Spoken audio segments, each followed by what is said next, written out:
Welcome, everyone, to the Afghanistan Project Podcast. I'm your host, Beth Bailey, and today I'm excited to welcome back two familiar faces. You guys will know Andy Sullivan, the Director of Advocacy for the nonprofit organization No One Left Behind, as well as Shawn VanDiver, the President of the Afghan Evac Coalition. I am bringing them on today for what was actually last week going to be kind of a devastating set of circumstances, but we've had a turnaround that is honestly very much linked to you guys' efforts and so many other advocates out there who have been pounding the pavement for the SIV program. That's Special Immigrant Visa for anybody who is tuning in and not familiar with that acronym. I want to give you guys a little bit of background first just about Andy and Shawn. If you're not aware, both of them are U.S. veterans, and they have been engaged in this really long battle to make sure that the SIV program keeps going, that our Afghan allies are supported while they are waiting for various programs, not just SIV.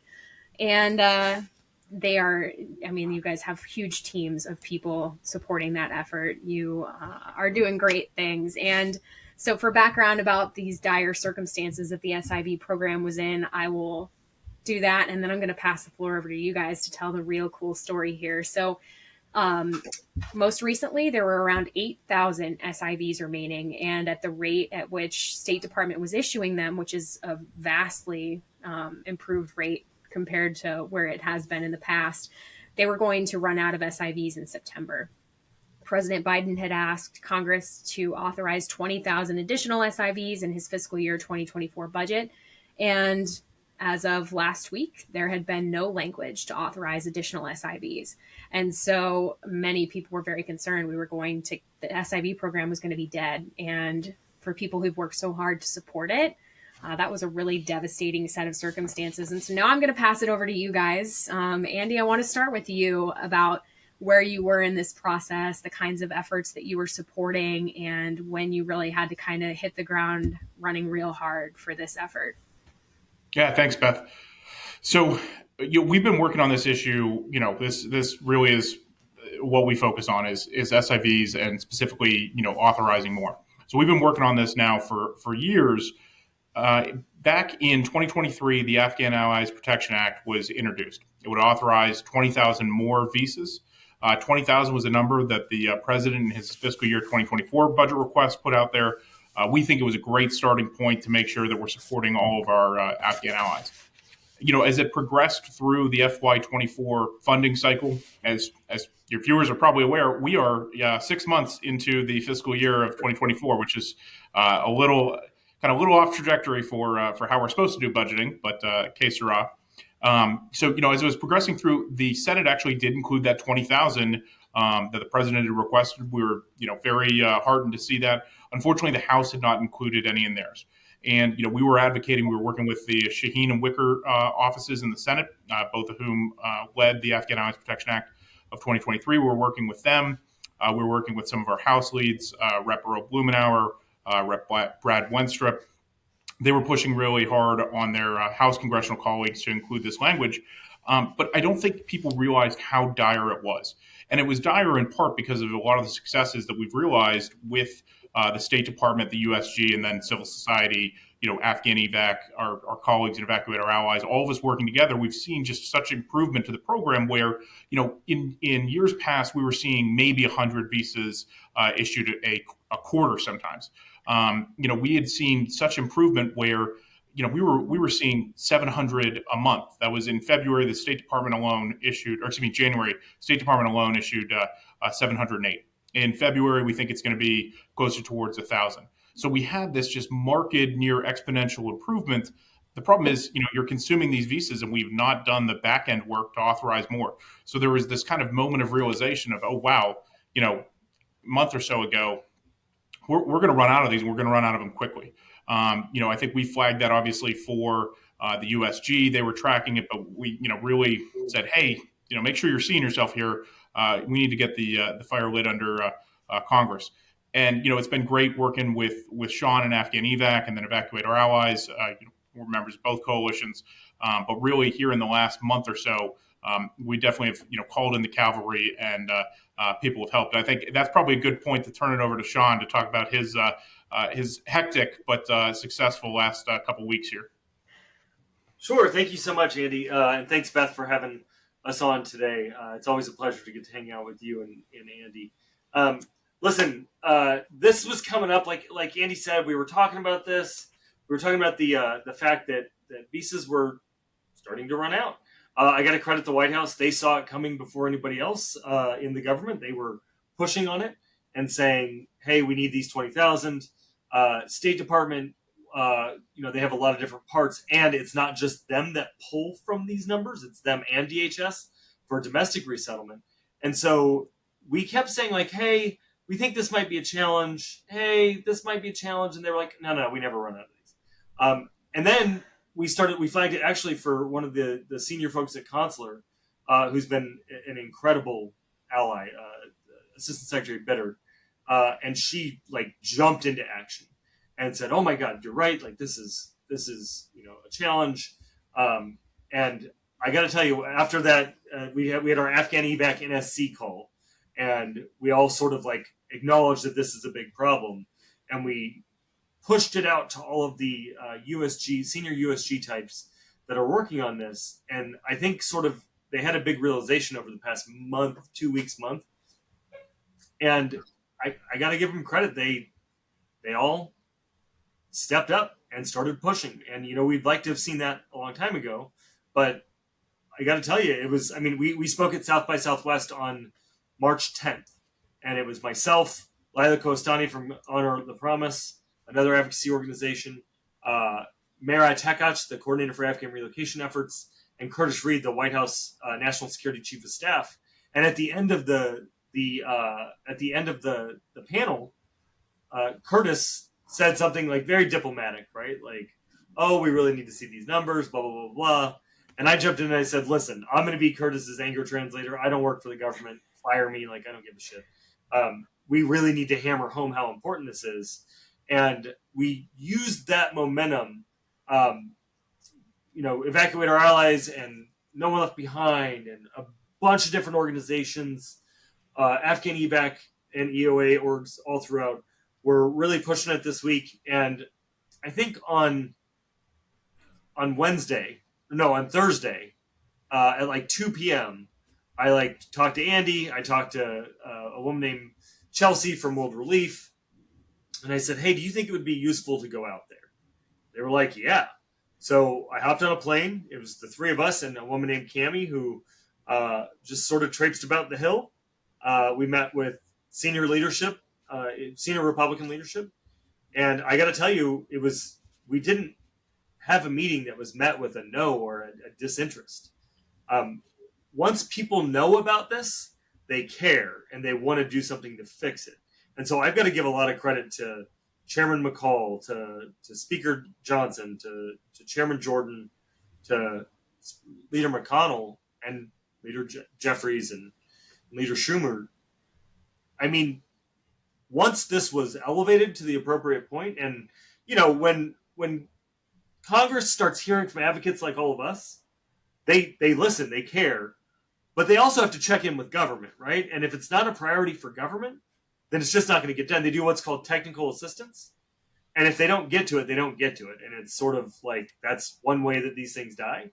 But what we saw was all of these different groups coming together on the non-government side and on the government side to deliver on this. And I wish we could see this happen for the broader provisions of the AAPA and for the Afghan Adjustment Act, because the results are the same, right? It's the same types of people. But I'm really proud of what we've all so far hopefully accomplished, right? The bill still has to pass. Once the bill passes, we immediately start pushing for more visas and the rest of those provisions in the APA and the provisions in the Afghan Adjustment Act. We'll celebrate, but there's more work to do. It's not enough, but it's not nothing, right? And it is, in fact, an unequivocal win for our wartime allies and an unequivocal evidence that the Afghan evac partnership with government works. Sure. The takeaway here should be that Chelsea and Cammie are the ones who got this done, and Shawn and I were the window dressing here. And those are two that were traipsed around the hill. But really, it's incredible the amount of individuals, organizations for sure, but also just individuals that were calling up, and it's calling up leadership, but also just calling down dais and rank and file members and telling them, because that's an important aspect of it too. Is some of the best advocates on this are freshman and sophomore House members. You look at Zach Nunn and Marionette Miller Meeks, two names we hadn't mentioned so far.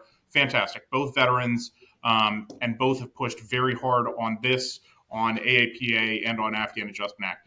But part of the way that they get activated is hearing from constituents, and that is all of the folks that we can't mention all of them by name, but really just did truly awesome work over the last couple months. It is truly the best of America, like the people that we get to work with, and the entire American experience is represented from left to right, from squad to the Freedom Caucus, from sea to shining sea, and everything in between.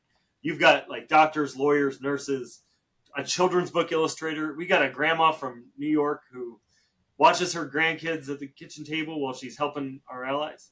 And look, Zach Nunn, before he was a member of Congress, was a leader in the Afghan Evac Coalition, right? Like truly, these folks have been amazing. Another one that we haven't called out was Richard Hudson, the NRCC chair, the National Republican Congressional Committee chair. Incredible work on his part. He really went to the mattresses for this, and we're so grateful for the work that so many of these folks have done. What were you telling them when you sat with them? Because, there are a lot of arguments. The one I heard before, the diplomatic, effort to talk with people a lot of times was, hey, you're putting a lot of effort into talking about how the withdrawal got messed up, but you're not doing the part to fix it. And that was was that something that you addressed when you were talking with people individually, or were you talking more about, maybe the impacts on the volunteers? Because that was another thing that hit me so hard, is all those volunteers that you're talking about, Shawn. I'm trying to think of how it would feel for them if that SIV program had perished on the vine after putting so many hours and months, and years into supporting those people. So were those the kinds of arguments that you were making, or were you just more saying, hey, here's what was promised, let's make sure or here's what, President Biden wants, how can we make this work? Sure. So I'll start, and then Andy can dive in on that. A few pieces to that, right? Like, one that's so important is what you talked about. Like, we didn't talk about what would happen if this hadn't happened, or if it doesn't happen, right? It's still going to pass. And, we don't talk about operations, but what's really important to mention is that thousands of our allies are coming here every month because of the infrastructure that had been built out to support the SIV program, the P1B2 program, right? The infrastructure that we've worked across our various coalitions with government to build out. If there's nobody to go through that pipeline, then that's all going to contract, and it's not going to come back. The reality is it's not going to come back. It's so hard to get it there, and it's just not going to come back. So it was so important to get this done. And I'll share a quick story about a conversation I had, not during that Hill Day, but beforehand. And I'm not going to say with whom, but it was with an office that had been working on the investigation and working to hold people accountable.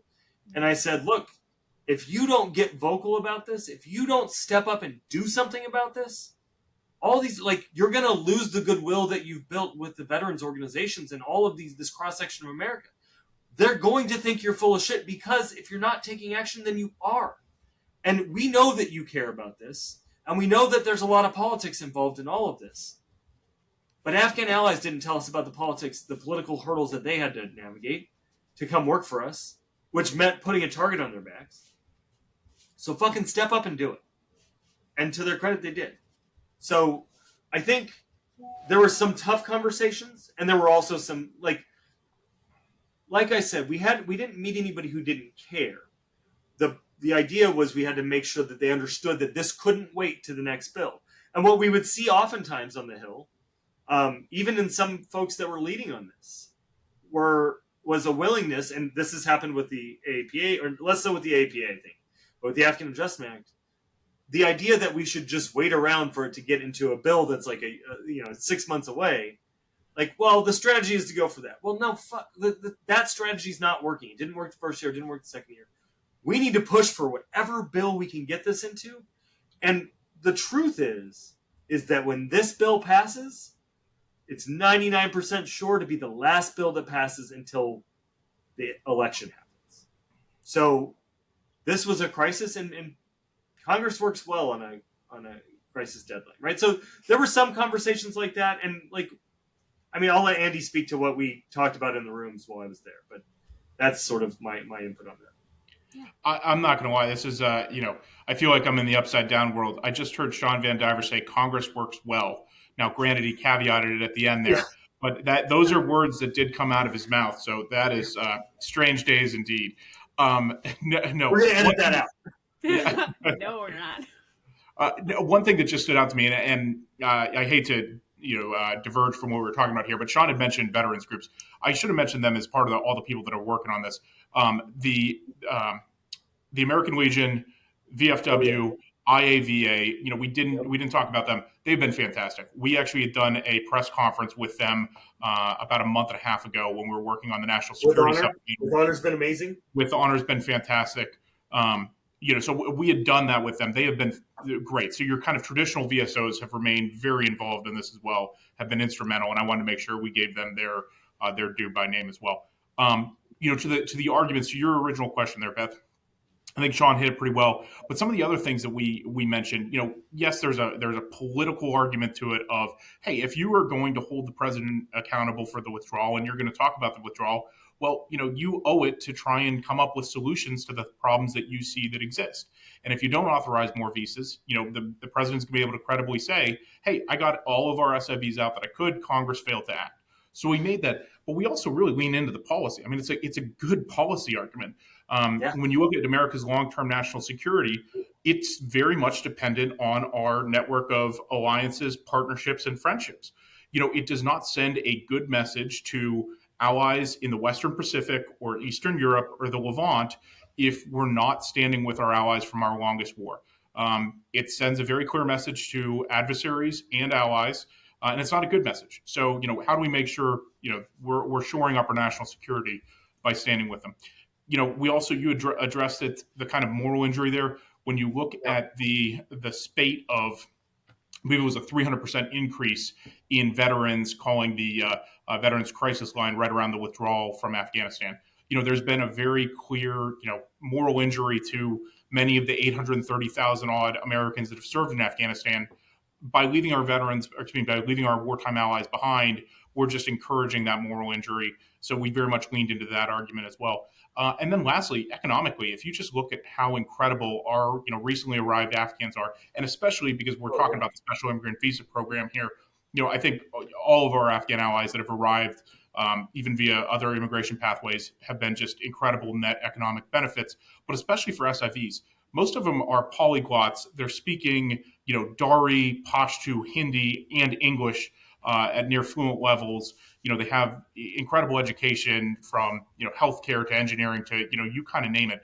And they're ready to work and be the most patriotic Americans that you can imagine. And so we really leaned into all of those arguments for, hey, here's why we need to get this done. I don't care what your, kind of political interest is, whether it's national security, veterans affairs, or economics. Standing with our SOVs is going to help on any one of those. Absolutely. So let's talk a bit.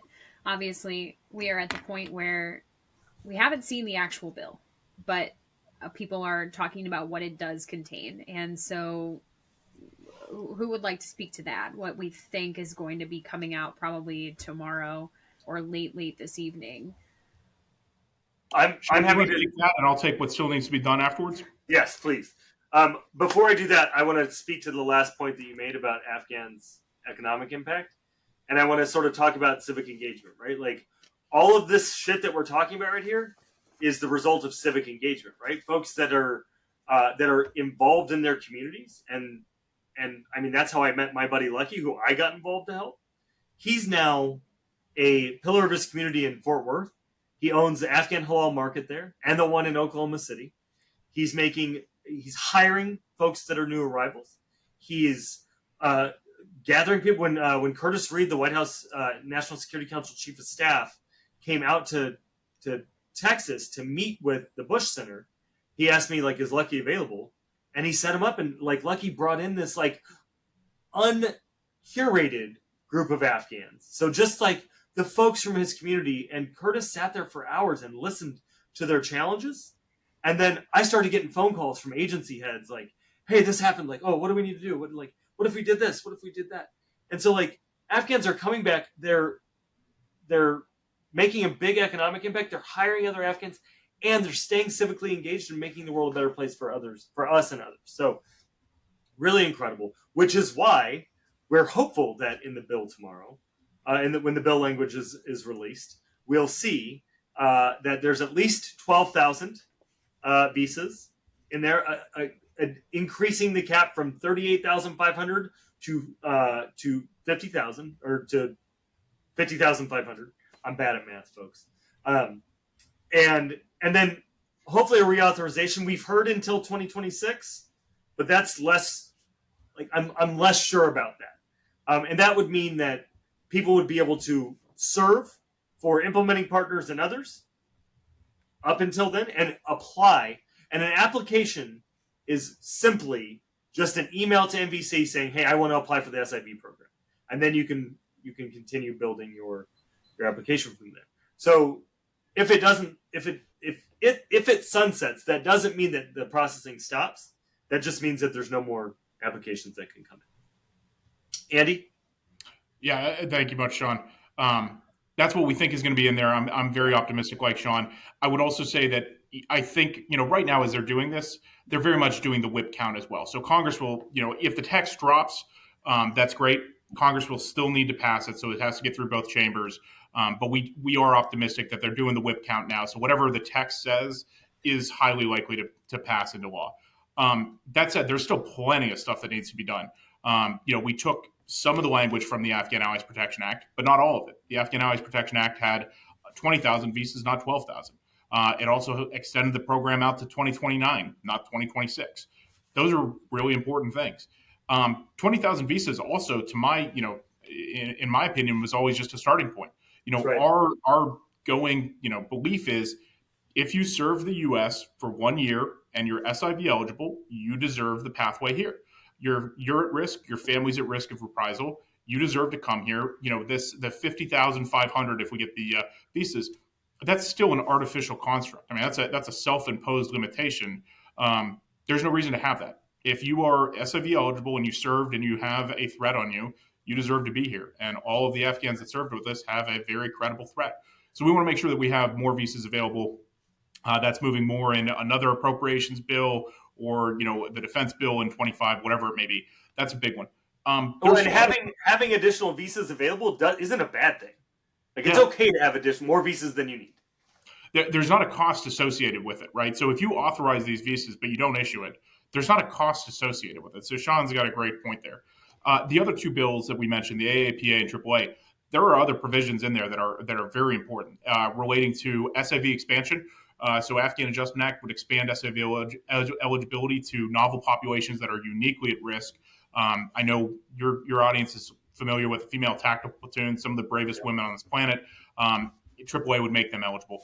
It would also have a task force that is a interagency task force looking at long term.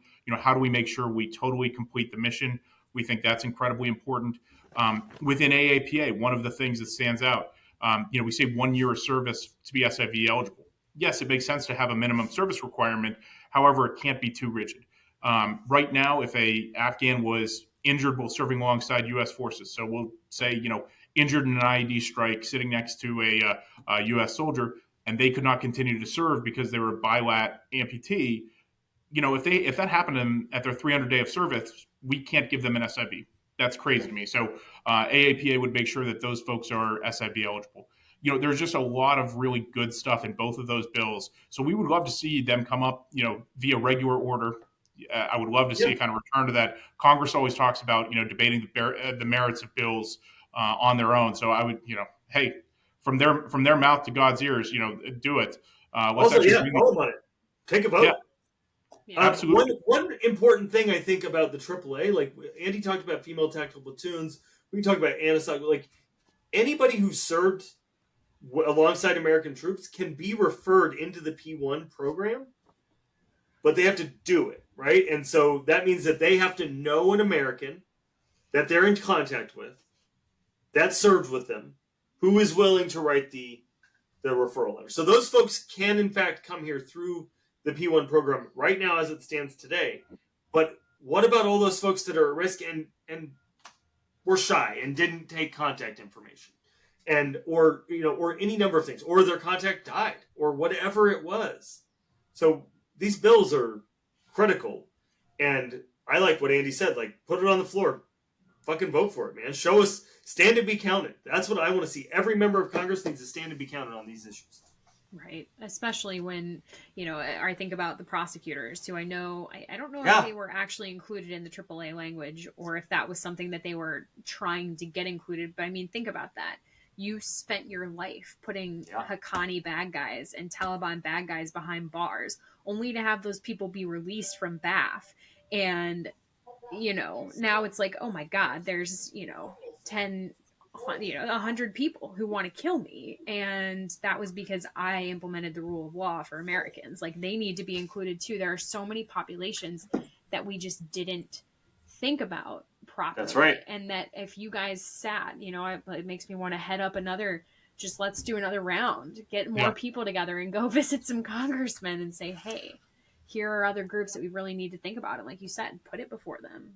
Well, not to confuse the issue even more, we're talking about these two standalone bills that have been introduced, and they're both bipartisan, they're both bicameral. Extraordinarily so.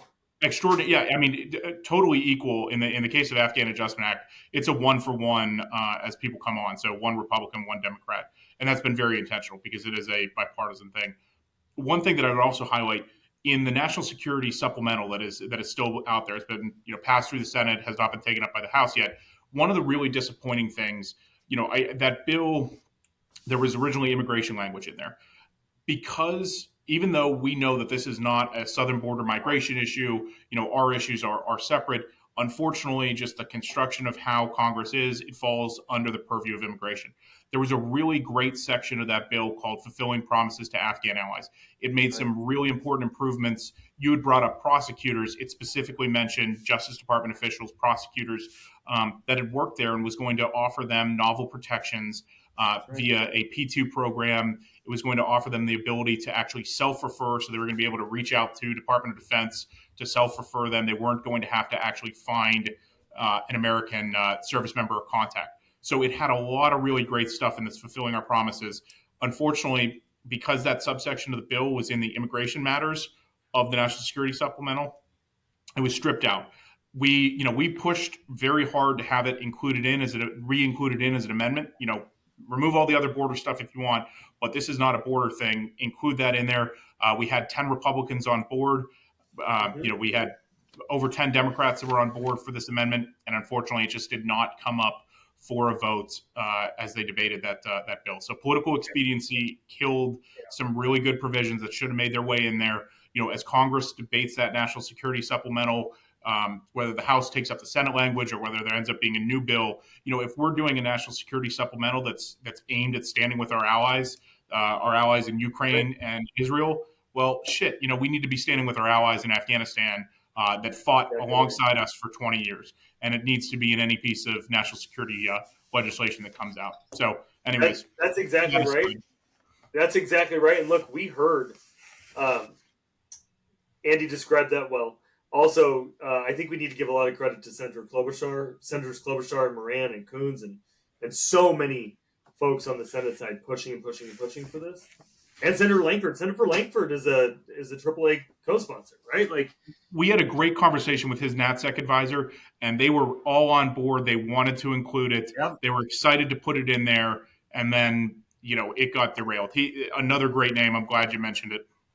Yeah. Well, and look, here's the reality on this, right? Is that when we were on the Hill, in a couple of the offices, we heard, well, this keeps getting gummed up in the border fight. And I live in San Diego. I live at the border. Don't tell me this is a border issue. It's not a fucking border issue. And so all listeners out there, call your member of Congress and tell them that this is not a border issue. This is an allies issue. As this comes up, stay tuned because it's not. So 2 things. The first one that comes to mind is that the only reason it has even become a border issue in any way is because we didn't fulfill the promises that we made to people and they went the Brazil route, which I don't know any Americans who tell Afghans go the Brazil route. It's deadly. It's really dangerous. Okay, those things are synonymous, but still, you have to pay through the nose to have cartels cart you up through these devastating sections of Central America. Like, don't do it. Okay. Yeah, and it's dangerous, and nobody's telling them not to. Like right. The big thing that we're trying to get people to do is do a disinformation campaign. They're seeing on TikTok, they're seeing all over the place. Like, here's how you do it. And frankly, a lot of it's bullshit. And like, I go down to the shelters here in Tijuana and I see them all the time. And there's SIVs and P1s and P2s, and there's no good answers for them. But the good news is, though, people shouldn't do that because the system is moving now. The system is moving fast, and it's moving equitably. Right. And that's not just SIVs. That's also, we're seeing gains in USRAP as well. So even folks that are non-SIV eligible, we certainly would try and disabuse them of those more dangerous ways of doing it, and to make sure they're using USRAP and UNHCR. And if something sounds too good to be true, it probably is. Yep. And reach out to us and we'll help you navigate it. Yep. You can't get your life back if it gets taken from you in this. And you then come on to U.S. soil already in a negative light. You've got to fight back to get. It's no good. Right. It's not the way to go. So you're right. This shouldn't be caught up with border stuff at all, because this should just be legal methods of coming here. There was something else I was going to say. Oh, yeah. So, every time I see the AAA come up, I want to go back into the past. You guys are among the people fighting like hell to get it passed, and it never gets passed. And I thought that this fight was going to be just like that. What made this fight different, and why hasn't the AAA and the AAPA, like, why have those not been able to move forward like this has moved forward so far? And do you want me to go first, then you go, or vice versa? Yeah, you can go for it. I've got some thoughts, but go for it, Shawn. So I have a couple thoughts on why this is different. One, the reality is this is just an administrative move, right? It's just adding some numbers. The impact is anything but administrative. It allows people room to breathe. But it's just administrative. And it's got a history of bipartisan support. Whereas there's been adjustments of status in the past for other populations, but it's less of a muscle memory thing. And I think because it was urgent and it was an emergency and it had to happen right now, I think our ability to surround everybody and look, the way that that civil society and all these groups, these veterans groups and these advocates on the outside came together with the administration and champions in Congress like Jason Crow and Zach Nunn and Earl Blumenauer and Richard Hudson and on and on and on, and Miller Meeks and on, right? I think those are some of the factors into why this was different. Andy? Yeah, no, I think urgency and the fact that it was a known program, those were the two biggest things that stood out to me. I joked that Shawn had said Congress functions, but the second half of that was when it's an emergency. And I think, the urgency of the situation spurred them to action in a way that, Afghan Adjustment Act, there was always we can kick it down the road a little bit, next moving vehicle, got to make sure they couldn't do that with this one. Secondly, again, it's a known program. The SIV program, the 1059 program has been around since 2006. The Afghan SIV program has been around since 2009.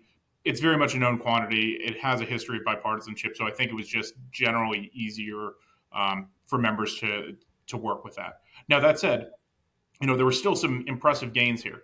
If you look historically, it had a lot of times been, a authorization of 4,000 additional visas.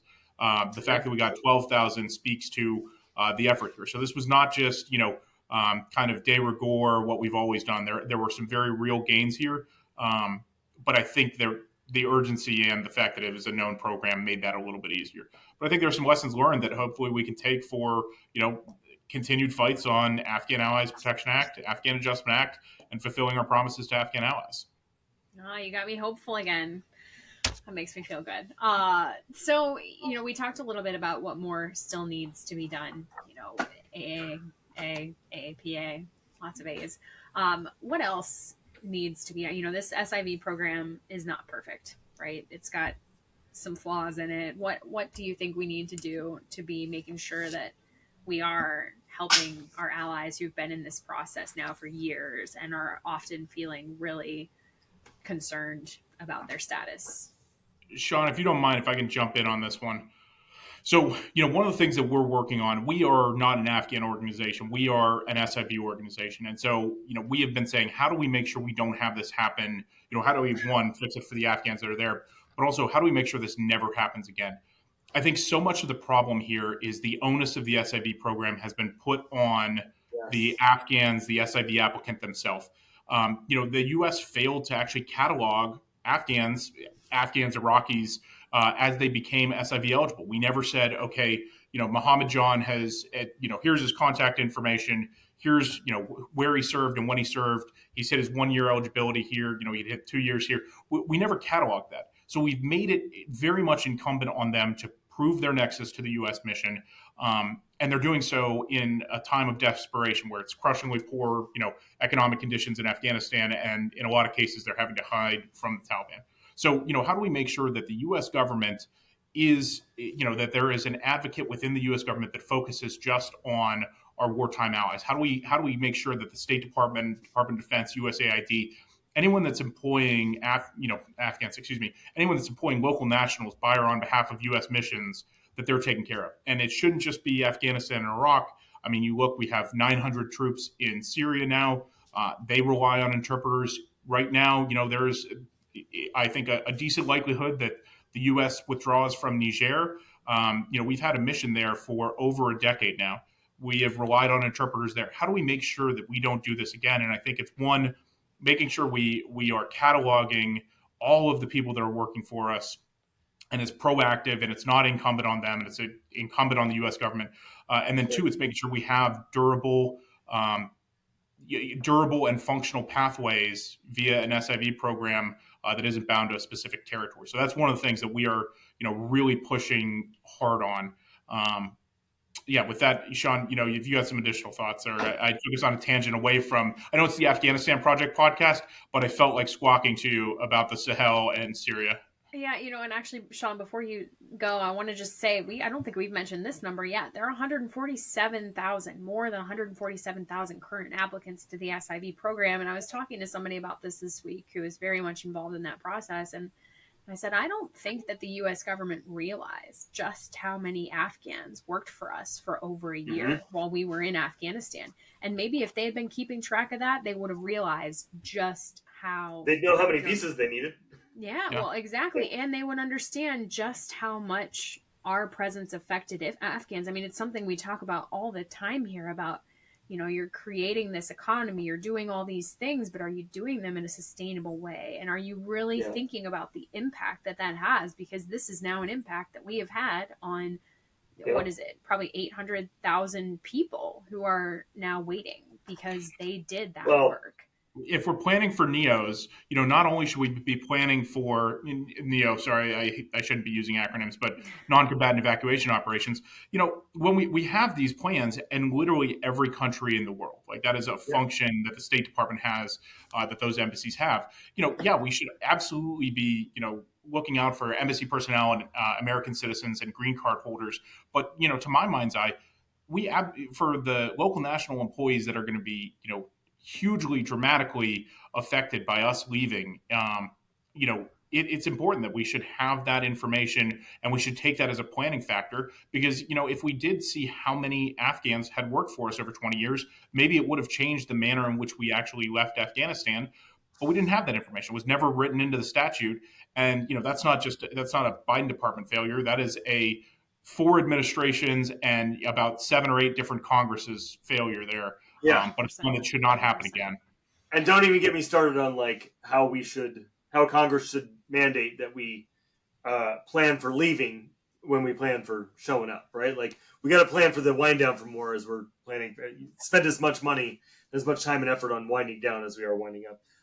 So as far as what can be changed, I agree with everything that Andy said, right? And 2024, we ought to be able to keep track of who works for us and all of that. And to the numbers that you talked about, Beth, there's a 37% approval rate of those folks that get through. So there's a lot of people in the pipeline. I'd say that it's that number might sound scary to folks. Like, that's a lot of people. How do we make sure? How do we get all those visas? Are these visas enough? I'd say that like it's a percentage of those folks that are going to make it through, and nobody knows what the number actually looks like of people that in desperation were writing, right? So I think you're absolutely right. Being able to track who worked for us with a unique identifier or like some way of making sure, and telling them well ahead of time what they're going to need. What if you could submit your application when you started working and you could just say, I'm ready to go. And then they just do security and medical, right? Like, oh man, that'd be amazing. As far as things that need to happen with this existing population right now, we've got issues like humanitarian parole applications were paid for by Afghans. They haven't been adjudicated yet. If you're still in Afghanistan, there's challenges around, you can't get a full approval, but you could get a conditional approval. And then if you can make it to another country, then you can run through the process. The other option is simply refunding everybody that you haven't processed yet, right? And telling them that they can apply again and potentially waiving that application fee. That would be okay. We might get a little visitor here in a minute. My little girl is, come here, baby. You guys, everybody gets to meet Daphne. I have a cleaning staff that's cleaning our industrious right now. Significantly less cute than your visitor. Oh, yes. So look, we've got to get those HP applications adjudicated, right? We need to continue doing everything we can to make more stable the infrastructure that exists, right? More redundancy, more reliability. We need to make sure that we're communicating as much as possible. Afghan EVAC is working right now with the State Department on pre-relocation toolkits so that our guests who are arriving on these processing locations know what to expect. They know what to expect before they get there. They know what to expect on their way to the U.S. These folks will start seeing those show up soon. There's all sorts of improvements, little improvements that can be made. So much of it comes down to communication, though, right? There's no security reason why people can't know certain things. It's just not part of the process. So we're working to make it part of the process. We want this to be as normal and reliable a process as possible so folks can have, Afghan EVAC focuses on three things. Dad, do you want to see your thing? It focuses on three things: reduction of uncertainty, more throughput, right? Faster and more, and maintaining urgency. And that's for everybody. That's people in the government. That's people out of the government. That's our allies. That's their advocates. That's everybody. So all of the things that need to change are mostly in that bucket. And you can visit our website at afghanevac.org/policy. And there's a handy dandy tracker on things that are going well, things that have been accomplished, and things that haven't yet happened yet. There's check marks and non-check marks. So check that out. And also, we still have biweekly meetings with the NSC and the State Department. So if we're missing something, let us know. We'll add it and we'll include it in our conversations. Like, we want to give voice to everybody who's involved in this. We want to give voice to our allies who have unique and novel problems that pop up all the time. And, we have this mechanism and it's working. We want to use it to its fullest extent. There's one thing I wanted to add, because what you said made me think of some Afghan voices that have been on this podcast where, a lot of the people who worked for us weren't intending to come here. That's it right. is a bonus of having worked for us that then you can apply. But, there were a lot of people in the beginning who said, well, why do we have all these new applicants? Well, we have all these new applicants because we left an Afghanistan that was in disarray under the Taliban. That's right. And so now these people who really thought that the Afghan government might stay, they are having to leave the homeland that they never wanted to leave. And I would just want listeners to understand that these are not Afghans who are just trying to come here and have the American dream. In many circumstances, they are Afghans who greatly love their country and have missed it and, came here with a bag of things on their back, maybe. That's right. So and they we probably need to want to go remember back that too. Yeah, with people who are coming here. Maybe they sold all of their things to be able to get on that flight, and now they're resettling here. And it's just so important that we continue that effort. That's continue right. helping with resettlement, continue to support and listen to what each Afghan needs, and be there for them. I just want to say that and make sure that that's that we're thinking about that part still. Because for so long, I didn't think about it because I thought, oh, everyone's just, the danger's gone. They've come here. It's great. And it's not. It's so it's so hard when you get here. Yeah. And look, there's a process where people get here and they realize it wasn't what they saw in the movies. It wasn't what they had in mind, right? And so, like, that's a great actual opportunity to talk about Welcome Corps, right? The resettlement agencies are so overburdened, and they are doing a lot to help. But if you care about this, go to welcomecorps.org, get 4 of your friends together, go through the process, and you can welcome people here. You can help them understand an American grocery store, get a bank account, learn to drive, introduce your kids, right? Like, there's so much that can be done that folks who want to help can step up and help and continue diving in. And it's an incredible program. Is it open to Afghans yet? Because when it first started, it was not, right? It is. It is open to Afghans. Okay. All right, go see Mommy. The other plug that I'll make, in addition to Welcome Corps and some of the private sponsorship opportunities, No One Left Behind, we, like many organizations, we have a mentorship program. Our SIVs, when they come here, yes, they're eligible for refugee resettlement benefits. Those run out quicker than people realize. And then a lot of times, it is struggling. And I think one of the things that's tough for a lot of Afghans, where the Afghan diasporas are, they are not cheap places to live. I mean, the big areas where Afghans live are Northern Virginia, Bay Area, San Diego, Pacific Northwest. It is not cheap places to live. So one of the things that No One Left Behind has been doing, we've instituted a mentorship program. Would also encourage anyone that wants to, help with economic mobility for our Afghans. They come in with incredible skills, but a lot of times, they've never applied for a job. They've never applied for a job in America. So, knowing to look at Indeed or managing their LinkedIn, that's right. All of those things are incredibly important. So, for any of your listeners, would encourage them. NoOneLeft.org, sign up to be a mentor. We certainly would appreciate it. And I know the Afghans that we have in the program, really, really, value their mentors, and that it really develops a great relationship. That actually is a great opportunity to plug another program that we have also. Thank you for reminding me. We have the Afghan Community Ambassadors Program in partnership with the Afghan American Foundation. And it is a program that in this ecosystem, there's a lot of folks who are trying to help Afghans who, like, at some point could become middlemen and gum up the works, right? So, but there's Afghan community leaders all over the country. And when DHS was launching Reparole, they asked us, how are we going to get to all of these people? And I was like, well, you got to meet people where they're at. And in the Afghan community, there's community leaders all over the place, and they span, there's a lot of different sort of types of folks. So it's important to, like, push out as much as you can. So we thought, why don't we just eliminate the middlemen, and we'll create this program, the Afghan Community Ambassadors Program, to push out important U.S. government information like Reparole directly to community leaders, and then that gives them an opportunity to push it out to their folks and keep this, make this a normal part of the conversation, right? We don't want anybody to feel like they can't talk about this. We don't want anybody to feel like it's special or a relocation of the connected, because it's not, right? It's so important that this is for anybody who served with us, and that the information is free and open to everybody. So we hope that folks will go to afghanevac.org/community-ambassadors. That's for Afghans. And actually, we have a lot of overlap between No One Left Behind's mentorship program and our community ambassadors program, because Afghans are, by nature, very civically engaged.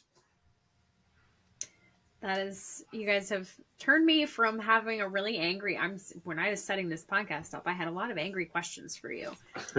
I have slightly fewer angry questions now, and I appreciate that. I'm left with some hope. I really needed that. I want to close. You guys know how we do things on the podcast. We always try to close with a letter from an Afghan, and again, we are out of letters. So I wanted to give you guys the final word to maybe talk about a case or just a general sense that Afghans that you are listening to in the last few weeks had as the SIV program was, having this uncertain future, and maybe how that's changed in the last day since we've heard about it possibly, hopefully continuing. Shawn, you can Andy, start. shall I go or do you want to go? All you, buddy. All right. So when this first started happening, I actually caught a lot of shit because I was raising the alarm, right? And like generally we want to keep things pretty calm, but this was an emergency, right? We knew that this was going to be the last bill that passed, or we assumed this is going to be the last bill that passed. So I said, hey, like I put out information that this was the SIV program could be de facto shuttered because this happened. And that resulted in a lot of fear and a lot of folks worried that like, how would they get through? How do they make sure they're in that 7,000? Is there another way to get here? And the reporters were reporting on it, and we had to do that because we couldn't just let this happen. We had to take action. So over the ensuing couple weeks, we heard from a lot of Afghans about how scared they were. I usually get about 300 messages a day from folks checking in, like trying to, I spend a lot of time saying we don't control any lists. There's no special list that you can get on. It's just the normal programs. If somebody's telling you they're going to get you out under the dark of night, that's probably not true. And you should ask questions. Throughout this whole thing, we've been communicating, saying, hey, when it looked like there was some hope, we started saying, hey, there's a little bit of hope here. And the messages started to change a little bit, but you could tell that people were watching. Like we did Facebook Lives and Twitter Lives during that last Friday. And then today, when we put out the news, I've just been inundated. Like my phone is just bzz, bzz, bzz, bzz, bzz, of how excited people are, right? Which is why I had to qualify, like, hey, like it's not a done deal yet. But like, I hope that your listeners know, one, I imagine your listeners know, Afghans are watching. They're listening. They're paying attention to what's happening. They know that we're stepping up for them. And frankly, we owe it to them to make sure we stay on Congress, we stay on our local officials to stay on Congress, and we stay on the administration to follow through on this. So while not everything's perfect, the sentiment right now seems to be some hope. And hope, we can cling to hope, right? We can cling to making sure that we're going to keep driving on this. And I just want to look and make sure I ended our South by Southwest panel by saying that we're not going anywhere. This ecosystem represents the best of America. It represents the best of our values. And Andy's not going away. Anna's not going away. Judy's not going away. Samad, Ramat, Farhat, all of these people aren't going anywhere because it matters and because there's hope. We're going to keep going. Well, Andy, what about you? Wow. I mean, thanks, Shawn. That was so uplifting. And now I get to follow that. No, that's similar thing. It's the hardest part about this job is just the amount of messages of people reaching out to you, asking you for help. And for sure, it was one of those when this has really shifted into another gear in the last month, there was an internal debate within No One Left Behind, and I'm sure Afghan Evac as well, as to, how do we get the sense of urgency to Congress while at the same time, not causing panic amongst Afghans. And that's what we were trying to do. And, that's quite frankly an impossible needle to thread because, Afghans are smart enough to realize if we're trying to urge Congress on using the language we were about how dire it was, well, that's because it's dire. And so, it was really tough. I will say, the one, I don't know if I can actually preview this, but you have a piece coming out. You talked to some folks that I think have been inappropriately denied their COM approval. One of them, and I'm not going to mention his name publicly for his sake, but had served alongside U.S. Special Forces, was, literally in a, Nat Geo program where he was mentioned by name, faces very credible threats. Denied his COM approval. And I was very worried that, if we run out of visas, you have this gentleman that has actively been hunted by the Taliban, and there was just not going to be a pathway for him. It really heartens me that we've done this, that we've kept the program going, that we're going to be able to make sure that those folks, have a pathway forward. This, Shawn had said it, we're not going anywhere. Like this is going to continue. I also think we have, reason to be optimistic. between, when you look at when President Biden announced the withdrawal, that was April of 2021. Before the withdrawal, we ended up passing 8,000 additional visas. Since the withdrawal, we've only passed 4,000 up to this point. So in nearly 3 years, we had passed 12,000. Well, guess what? We're about to pass 12,000 more. We're going to have doubled up, what we did. And that was what we did right around when it was in the news every single day, right? So when it was in the news every single day, we only got 12,000 of these. It's fallen out of the news, but I think we have hit a tipping point where, enough of civil society has been activated, enough veterans are pissed off, that I think we should take this and, just redouble our efforts, because we have the opportunity here to make the really serious, long-lasting impacts. And so I think we take this great win that we're about to realize, and it's just the first step to really fulfilling the promise and keeping our obligation to all of the people we left behind. Yeah. Andy, let's go for 24,000. Love it.